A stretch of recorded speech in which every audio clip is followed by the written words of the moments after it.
Welcome to the last breakfast. Please enjoy the video. You begin by verifying compatibility. This matters because a mismatched slot or insufficient power will stop you mid-install. Once checked, uninstall GPU drivers in Windows so drivers don't conflict later.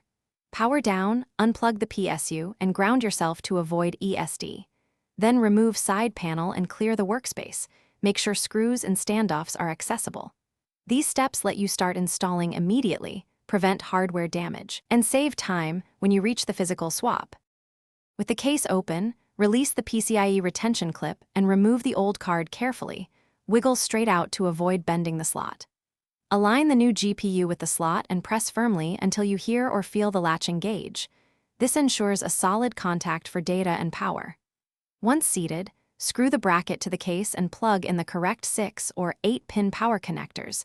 If your card needs 2, connect both. Then connect your monitor to the new GPU port.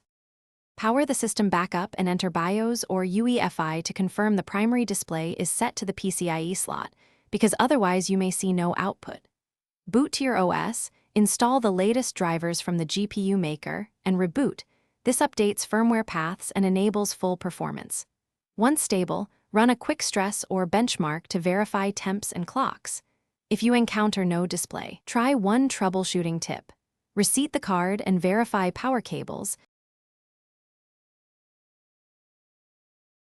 Thanks for watching. If this was helpful, leave a like and consider subscribing. See you next time.